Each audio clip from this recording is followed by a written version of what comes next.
La plupart des hommes tuent l'attraction avant même qu'elle ait une chance d'exister. Et ils ne s'en rendent même pas compte. La prochaine fois que tu vois un couple se saluer, observe bien. Vraiment bien. Qu'est-ce qu'il fait? Il se penche, mais garde les hanches en arrière. Ses mains la tapotent comme s'il suivait un script poli. 1, 2, 3. Sûr, prévisible, oubliable. Il pense être respectueux. En réalité, avec son corps, il demande la permission. Et rien ne dissout plus vite la tension que ça.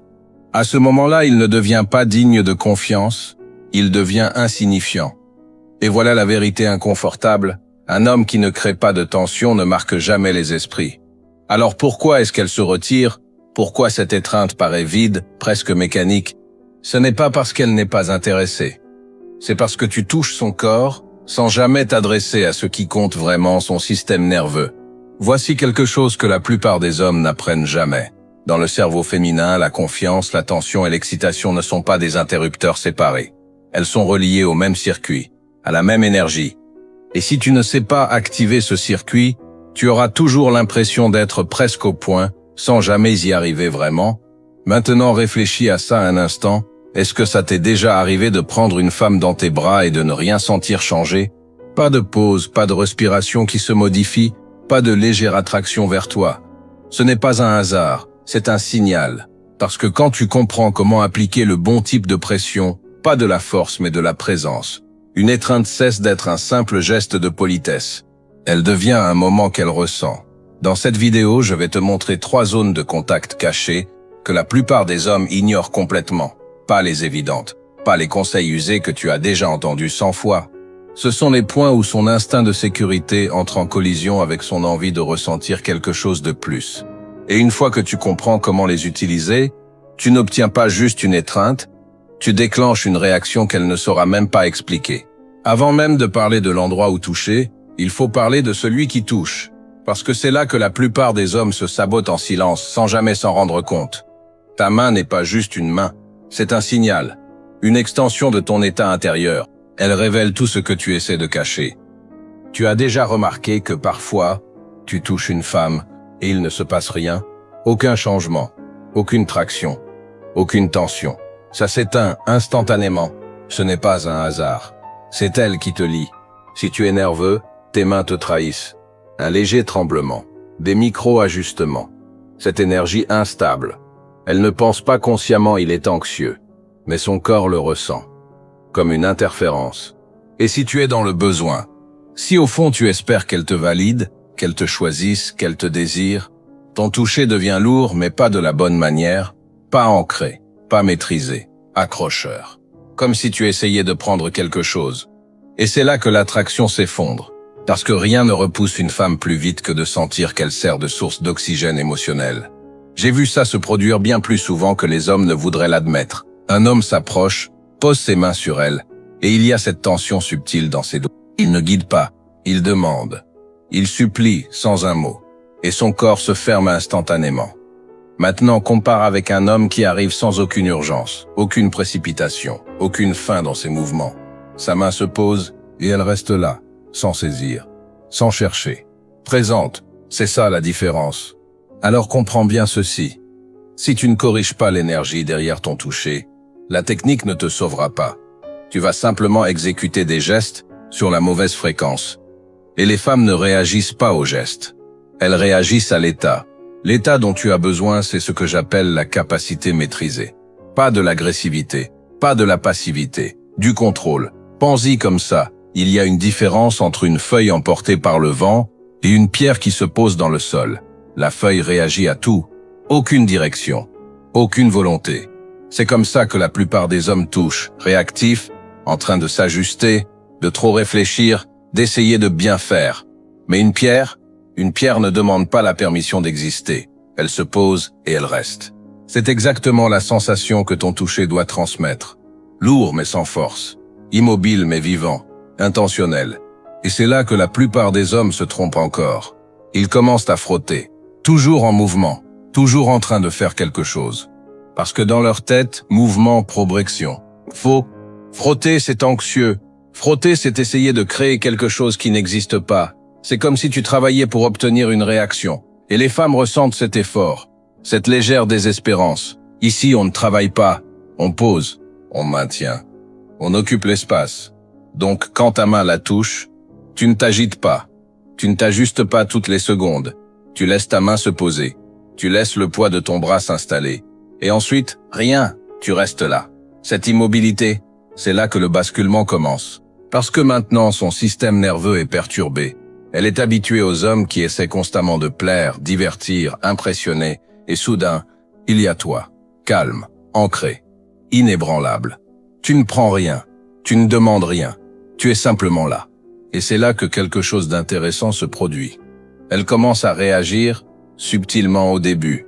Une pause, un changement de respiration, une légère prise de conscience de ta présence.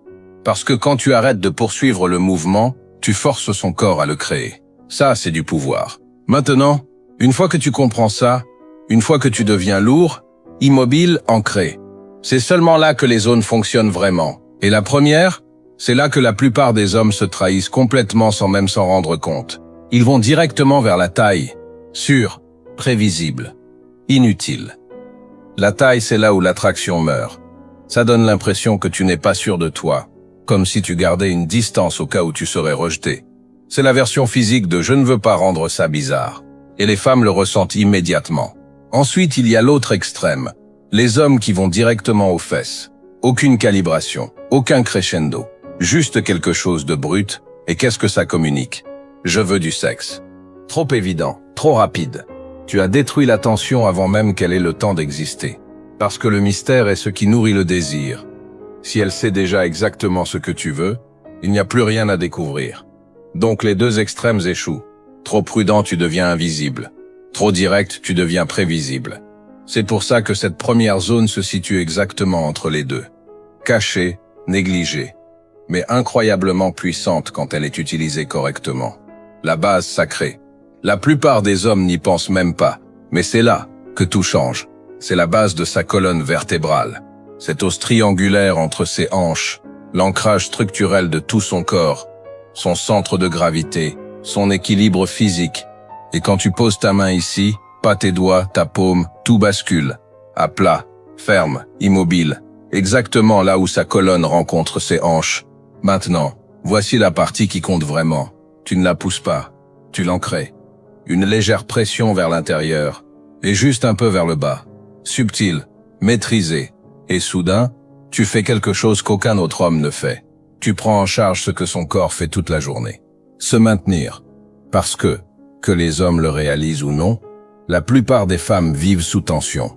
Physiquement, émotionnellement. Toujours en alerte, toujours en train de se tenir. Et au moment où tu appliques cette pression ancrée, tu envoies à son corps un message qu'il entend rarement. Tu peux relâcher. Pas avec des mots, avec la sensation. Et si tu maintiens, sans bouger, sans frotter, donne quelques secondes. 3, 4, tu vas le sentir. Cette expiration, ses épaules qui se relâchent. Et ensuite le vrai signal. Elle se penche légèrement en arrière contre ta main. Pas consciemment, instinctivement. Elle te donne son équilibre. Son centre, ce n'est pas seulement physique, c'est psychologique. Parce qu'à cet instant, tu retires une couche de tension de son système. Et là où la tension disparaît, quelque chose d'autre peut émerger. C'est ça que la plupart des hommes ne comprennent jamais. L'attraction ne consiste pas toujours à en faire plus. Parfois, il s'agit d'enlever ce qui la bloque. Et quand tu retires le poids de sa colonne, tu ouvres la porte à tout ce qui se trouve en dessous. À ce moment-là, tu n'es plus juste un autre homme qui la touche. Tu deviens celui dans lequel elle s'abandonne. Et une fois que ça arrive, son corps commence à prendre des décisions que son esprit n'a pas encore rattrapées. Zone 2, c'est là que la plupart des hommes hésitent ou révèlent complètement à quel point ils manquent de contrôle. La crête occipitale, la porte du prédateur. Et je vais être direct avec toi, ce n'est pas un geste sûr. C'est là que tu cesses d'être neutre et que tu commences à être ressenti. On ne parle pas de la peau douce du cou. N'importe qui peut embrasser un cou. C'est le niveau débutant. C'est ce que font tous les hommes quand ils n'ont plus d'idées. Je parle de la base de son crâne, cette ligne dure, juste là où son cou rejoint sa tête. La plupart des hommes ne la touchent jamais. Pas parce qu'ils ne savent pas où elle se trouve, mais parce que quelque chose en eux se fige quand ils s'en approchent. Ça paraît trop réel. Trop dominant, trop honnête sur ce qu'ils veulent. Et c'est exactement pour ça que ça fonctionne. Parce que cette zone est connectée directement à l'instinct. Pense-y. Dans la nature, le coup, c'est tout. C'est là que les prédateurs terminent le combat. C'est là que les mères portent leurs petits. C'est là que le contrôle s'installe sans négociation. Donc quand ta main arrive là, tu ne fais pas que la toucher. Tu déclenches quelque chose de plus ancien que la logique. Quelque chose qui ne demande pas la permission. Et c'est là que ça devient inconfortable pour la plupart des hommes. Parce qu'au moment où ta main commence à remonter le long de son dos, il y a un instant, une fraction de seconde où ton cerveau dit « Est-ce que ce minuscule décalage entre l'intention et l'action, c'est là que tu la perds. Pas parce que le geste est mauvais, mais parce que tu as révélé du doute. J'ai vu ça se produire en temps réel. Un homme fait tout bien, bonne conversation, tension correcte, puis il essaie d'escalader. Sa main commence à monter, puis s'arrête, juste une fraction de seconde. Mais c'est suffisant, elle le ressent, et soudain, toute la dynamique change, parce que maintenant, il ne guide plus. Il demande, et dès que tu demandes, c'est terminé. Alors comprends bien ceci, ce n'est pas seulement ce que tu fais ici. C'est la manière dont tu le fais, sans hésitation, sans demi-mesure. Tu y vas ou tu n'y vas pas. Maintenant, quand tu passes à l'action, ta main glisse le long de sa colonne, dépasse cette zone sûre où tous les autres s'arrêtent. Puis tu prends l'arrière de sa tête. Pas de manière agressive, pas brutalement, mais suffisamment fermement pour que ce soit indéniable. Tes doigts se placent juste sous la base de son crâne. Le pouce d'un côté, les doigts de l'autre. Tu ne tires pas ses cheveux, tu ne tâtonnes pas, tu t'ancres dans la structure. L'os, pas la surface. Et à cet instant, quelque chose bascule. Parce que maintenant qu'elle en est conscience ou non, tu contrôles son cadre. Là où va sa tête, ses yeux suivent. Et là où vont ses yeux, son attention se fixe. Tu viens de couper le monde extérieur. Pendant quelques secondes, il n'y a plus que toi. Et c'est là que la plupart des hommes ne comprennent pas ce qui se passe réellement. Ils pensent que l'attraction consiste à lui donner plus de liberté, plus d'espace, plus d'options. Faux. L'attraction augmente souvent en l'absence de choix. Dans ces moments où elle n'a pas à réfléchir, pas à décider, pas à diriger. Ta main décide pour elle. Et ça, c'est un soulagement. Pas un contrôle bruyant, agressif. Un contrôle calme, indéniable. Maintenant, combine ça avec ton regard, pas fuyant, pas en train de vérifier sa réaction comme si tu attendais une validation. Tu regardes sa bouche, puis ses yeux, lentement, délibérément. Et tu maintiens, pas de précipitation, pas besoin de remplir le silence. Parce que le silence ici, c'est de la pression. Et la pression crée l'anticipation. Maintenant, voici quelque chose que la plupart des hommes n'ont même jamais envisagé. Quand tu appliques une pression à la base du crâne, tu ne crées pas seulement un effet psychologique, tu crées un effet physique. La tension dans sa mâchoire commence à se relâcher, et c'est toi-même un jour, appuie à cet endroit, tu le sentiras immédiatement. Et que se passe-t-il quand la mâchoire se détend? Tout le visage s'adoucit, les défenses tombent, son corps quitte progressivement l'état d'alerte pour entrer dans un état réceptif. Tout ça, sans dire un seul mot. Voilà à quoi ressemble une véritable influence. Pas parler davantage, pas t'expliquer, mais changer la façon dont son corps se sent en ta présence. Maintenant, écoute bien, si tu abuses de ça, tu le détruis. Ce n'est pas quelque chose que tu répètes en boucle. Fais-le une fois, au bon moment, quand l'attention est déjà là, quand le regard tient, quand elle est déjà engagée dans l'interaction. Tu maintiens, quelques secondes seulement, puis tu relâches. Et voici la partie que la plupart des hommes ne comprennent pas. Le relâchement est aussi important que le maintien. Parce que quand ta main se retire, il y a une chute, une absence subtile, et son corps la remarque. Ce contraste entre présence et absence, c'est ça qui reste. C'est ça qui revient dans son esprit plus tard. Pas le geste en lui-même, mais la sensation qu'il a créée, puis sa disparition. C'est là que l'obsession commence. Je sais ce que certains d'entre vous pensent. Est-ce que je peux faire ça dès le premier rendez-vous? Mauvaise question. Cette question seule montre que tu penses encore en termes de technique au lieu de perception. Ce n'est pas un truc, c'est un langage. Et si tu essaies de prononcer une phrase puissante, au mauvais moment, tu ne parais pas attirant. Tu parais déplacé. La vraie question est-ce que tu es suffisamment calibré pour reconnaître le bon moment? Parce que si c'est le cas, ça paraît naturel. Sinon, ça paraît forcé. Et ce qui est forcé, c'est ce qui fait paraître un homme dérangeant. Pas l'action. L'hésitation derrière, alors élimine cette hésitation. Complètement. Si tu ressens l'impulsion de la toucher, fais-le, net, direct, assuré. Si tu ne le ressens pas, ne le simule pas, mais ne reste jamais dans cet entre-deux. Où ta main commence à bouger, puis s'arrête, puis essaie encore. Cette énergie du presque, c'est ce qui détruit l'attraction plus vite que le rejet lui-même, parce que le rejet prouve au moins que tu as eu le courage d'agir. L'hésitation montre que tu n'as même pas eu assez confiance en toi pour essayer. Petite pause, je veux tester quelque chose avec toi. Commente, je n'hésite pas si tu t'es déjà surpris à te retenir dans ce genre de moment et que tu en as fini de jouer la sécurité. Je les lis. Montre-moi qui a vraiment compris. Zone 3, c'est là que ça cesse d'être un simple moment et que ça devient une empreinte. Le rebord costal, la porte du souffle. On a déjà ancré son corps, on a déjà pris le contrôle de son attention. Maintenant, on vise la seule chose qu'elle ne peut pas simuler, sa respiration.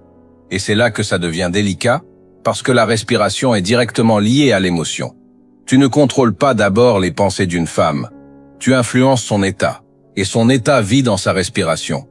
La plupart des hommes ignorent complètement ça. Ils enlacent comme si c'était une obligation sociale, une étreinte rapide, deux tapotements, puis ils disparaissent. Énergie morte, aucun impact. Mais les hommes qui comprennent ça, ils n'enlacent pas. Ils prennent le contrôle du rythme de son corps.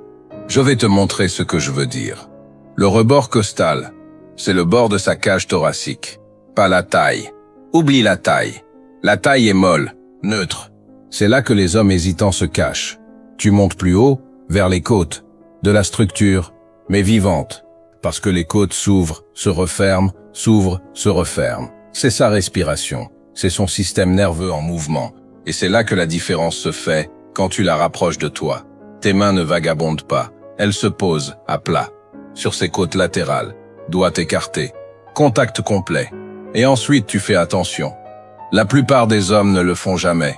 Ils sont trop occupés à penser à ce qu'ils doivent faire ensuite, au lieu de ressentir ce qui se passe maintenant. Mais si tu ralentis une seconde, tu vas le sentir. Sa respiration qui pousse contre tes mains. Inspire, expire, inspire, expire. Et c'est là que toute la dynamique change. Une légère résistance, pas de force, pas en serrant comme un idiot. Juste assez, pour que son corps travaille un peu plus pour s'ouvrir. C'est subtil, presque invisible. Mais son corps le ressent immédiatement. Et là, quelque chose d'intéressant se produit. Son système reçoit un signal contradictoire. D'un côté, une légère restriction. Une pointe de tension. De l'autre, elle est dans tes bras. Proche, contenue, en sécurité. Et cette contradiction, c'est là que l'étincelle naît, parce que le cerveau n'aime pas les contradictions. Il cherche à les résoudre. Pourquoi est-ce que je ressens de la tension, mais aussi du calme? Pourquoi est-ce que c'est intense, sans être menaçant? Et dans un contexte d'attraction, il interprète cette confusion comme de l'attirance, comme de l'alchimie, comme quelque chose qu'elle ne peut pas expliquer. Tu as déjà ressenti ça, que tu t'en rendes compte ou non?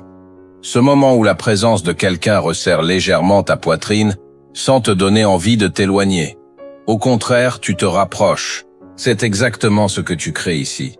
Pas en parlant, pas en convainquant, mais en changeant la façon dont son corps respire autour de toi. Et c'est là que la plupart des hommes gâchent tout, encore une fois. Ils se précipitent. Ils ne tiennent pas. Ils ne laissent pas la montée se faire.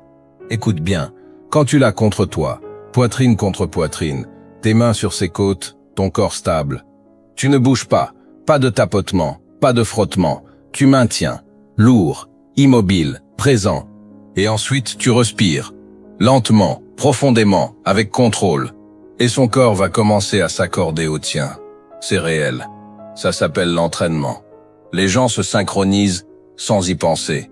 Donc si tu es calme, elle redescend. Si tu es intense, elle monte. Tu règles la température, tu décides de ce qu'elle ressent. Maintenant, imagine cette séquence. Tu la rapproches de toi.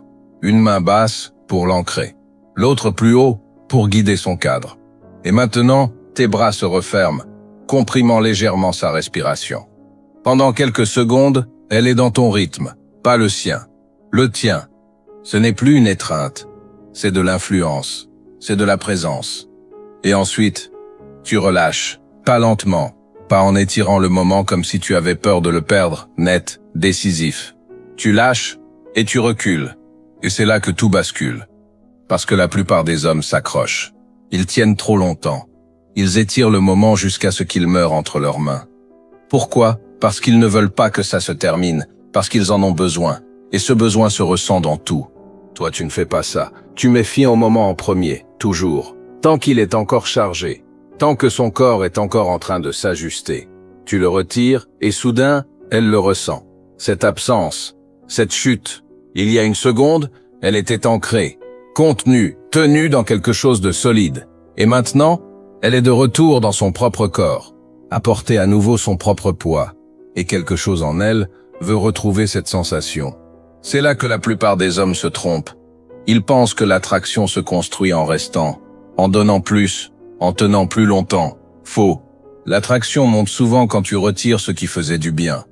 Ce vide que tu crées, cet espace, c'est là qu'elle commence à se pencher vers toi. Observe la prochaine fois. Tu recules, tu maintiens le regard. Tu ne dis rien, et elle avance, pas consciemment, instinctivement. Elle comble la distance que tu as créée. C'est ça le moment. C'est là qu'elle ne réagit plus à toi. Elle vient vers toi. Et c'est cette ligne que la plupart des hommes ne franchissent jamais. La différence entre poursuivre et être poursuivi. Entre forcer et attirer. Entre un homme qu'elle tolère et un homme qu'elle ressent. Alors comprends bien ceci. Ces trois zones, ce ne sont pas des techniques. Ce n'est pas une séquence mécanique que tu appliques sans réfléchir. C'est un langage. Une manière de communiquer ce que la plupart des hommes n'osent pas exprimer directement. Contrôle, présence, certitude. Et dans un monde rempli d'hommes qui hésitent, qui suranalysent, qui remettent tout en question. L'homme qui agit avec clarté, qui touche sans doute, qui guide sans demander, se démarque immédiatement. Pas parce qu'il est plus bruyant, mais parce qu'il est indéniable. Et c'est à ça qu'elle réagit. Pas à la perfection, pas aux phrases, pas à l'effort. À la certitude. Une certitude froide, ancrée, maîtrisée. C'est ça, la différence. C'est ce qu'on ne te dit pas. Et maintenant, tu le sais. Pourquoi est-ce que ça fonctionne vraiment? Retirons la fantaisie une seconde. Pas de romance, pas de chimie, pas de scénario hollywoodien. Juste de la biologie. Parce que si tu ne comprends pas cette partie, tu continueras à croire que l'attraction est aléatoire. De la chance, du timing, une vibe, ce n'est pas le cas. C'est de la reconnaissance de schémas profondément ancrés dans son système nerveux. Et voici la vérité inconfortable que la plupart des hommes refusent d'affronter. On t'a appris à être sûr, poli, doux, non menaçant. On t'a conditionné à lisser tout ce qui te rend tranchant, tout ce qui te donne une présence masculine. Et ensuite tu te demandes pourquoi elle te sourit, mais ne ressent rien. Parce que tu t'es rendu prévisible, domestiqué. Regarde l'étreinte moderne, cette approche maladroite, hanche en arrière, petite tape sur l'épaule, comme si tu félicitais un coéquipier. Ce n'est pas une étreinte, c'est de la conformité. C'est toi qui signales, ne t'inquiète pas, je suis inoffensif. Et voilà la partie brutale, les hommes inoffensifs ne sont pas désirés. Ils sont tolérés, on les qualifie de gentils, sympas, bons gars. Et ensuite ils sont remplacés par celui qui lui fait ressentir quelque chose qu'elle ne peut pas expliquer. Tu l'as déjà vu, peut-être que tu l'as vécu, tu as tout bien fait, dit les bonnes choses, joué le jeu du respect. Et elle s'est refroidie quand même. Puis soudain, elle parle avec un homme moins parfait, mais elle est plus vivante avec lui. Ce n'est pas un hasard, c'est la biologie qui corrige ton comportement. Parce que son cerveau n'a pas été conçu dans ce monde moderne, stérilisé. Il a été façonné dans le chaos, dans l'incertitude, dans des environnements où la survie avait un sens réel. Alors qu'est-ce qu'il cherche? Pas seulement du confort, de la capacité. Un homme qui pourrait être dangereux, mais qui choisit le contrôle. C'est ça, la clé. Pas de l'agressivité, pas de la douceur excessive. Un danger maîtrisé. Quand ton toucher est faible, incertain, constamment en train de s'ajuster. Tu envoies le signal que tu ne te contrôles même pas toi-même. Alors pourquoi est-ce qu'elle se sentirait assez en sécurité pour se relâcher avec toi? Mais quand ton toucher est ancré, précis, intentionnel, quelque chose de plus profond s'enregistre. Pas dans ses pensées, dans son corps, tu contournes la version polie d'elle. Tu t'adresses directement au système qui décide. Est-ce que je me relâche ou est-ce que je résiste? Et c'est là que la plupart des hommes ne comprennent rien à l'attraction. Ils pensent que tout se joue dans les mots. Non, les mots restent en surface. Le toucher, c'est la vérité. Tu peux feindre la confiance avec ta bouche. Tu ne peux pas la feindre avec tes mains. J'ai vu des hommes parler comme des rois. Puis au moment où ils la touchent, tout s'effondre. Leurs mains les trahissent. Trop rapide, trop hésitante, trop avide, et son corps le capte immédiatement. Elle peut encore sourire, mais intérieurement, fermée. Maintenant, compare avec un homme qui parle moins, mais quand il touche, il n'y a aucun doute, aucune négociation, aucun micro-ajustement pour bien faire, juste de la certitude. Et cette certitude produit quelque chose que la plupart des hommes ne vivront jamais. Elle lui donne la permission d'arrêter de réfléchir, de lâcher l'analyse constante, de simplement ressentir. Et c'est là que le désir existe réellement. Pas dans la logique, dans le relâchement. Donc quand tu utilises ces zones, sacrum, nuque, côte, tu ne fais pas des techniques, tu racontes une histoire que son système nerveux comprend. Je peux te soutenir, je peux te guider, je me contrôle, donc tu n'as pas besoin de le faire. C'est ça le message. Et si ce message n'est pas réel en toi, aucune technique ne te sauvera. Maintenant, ça devient personnel. Parce que je sais que certains d'entre vous écoutent ça et ressentent une résistance. Tu la sens. Cette tension, cette voix dans ta tête qui dit « c'est trop, ça paraît déplacé ». Et si elle me trouve bizarre? Parfait. C'est ton conditionnement qui parle. Des années à te dire de supprimer ton tranchant, ton intention, ta présence. Et tu y as obéi tellement longtemps que même l'idée de prendre le contrôle te semble étrangère. Mais laisse-moi te poser une question. Comment ça a fonctionné pour toi jusqu'ici? Honnêtement. Jouer la sécurité, ça l'a rendu plus attiré par toi? Ou est-ce que ça t'a rendu invisible? Parce qu'à un moment, tu dois choisir. Rester confortable ou être ressenti. Et les deux ne coexistent pas. Alors voilà ce que je veux que tu fasses. Pas la semaine prochaine, pas quand tu te sentiras prêt. Aujourd'hui, fais attention à tes mains. Observe comment tu touches les gens. Observe les micro-hésitations, les ajustements, l'incertitude. Tout est là. Puis change une seule chose. Ralentis. Pose ta main et laisse-la là. Ressens la différence. Pas seulement chez elle, en toi. Parce qu'il ne s'agit pas seulement de sa réaction.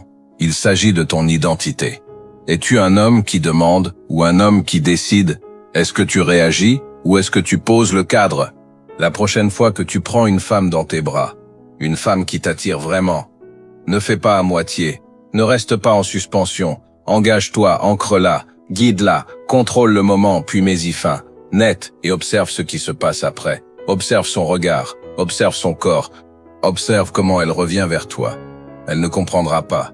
Elle dira des choses comme « il y a quelque chose chez toi, c'est ton énergie ». Non, ce n'est pas de l'énergie, c'est de la précision, c'est de la conscience. C'est toi qui commences enfin à fonctionner d'une manière que la plupart des hommes n'osent pas adopter. Maintenant, comprends bien ceci.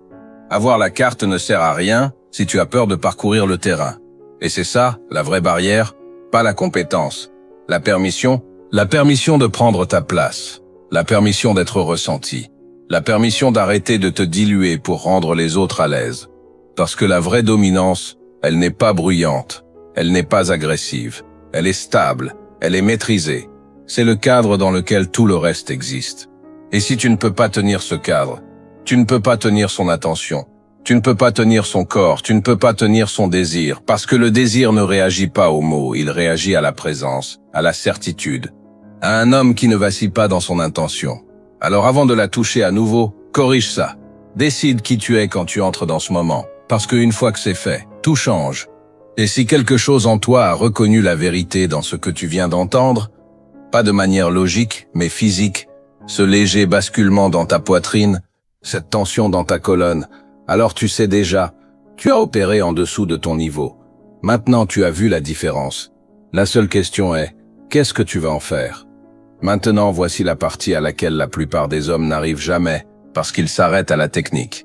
Dans la prochaine vidéo, je vais te montrer comment intensifier sans toucher du tout, comment créer de la tension, de l'anticipation et de l'attraction, avant même que tes mains entrent en jeu. Si tu penses comprendre le jeu maintenant, attends de voir ça, parce qu'une fois que tu combines ça avec ce que tu viens d'apprendre ici, tu ne contrôles plus seulement le moment. Tu contrôles toute la montée avant même qu'elle ne commence. C'est là que ça devient déséquilibré. Mais pour l'instant, tu dois voir ça en action. Regarde la vidéo qui apparaît à l'écran maintenant. Elle est directement liée à ce que tu viens d'apprendre. Et elle va te montrer comment approfondir cette tension pour qu'elle commence à venir vers toi sans même s'en rendre compte. Clique dessus. Ne casse pas l'élan.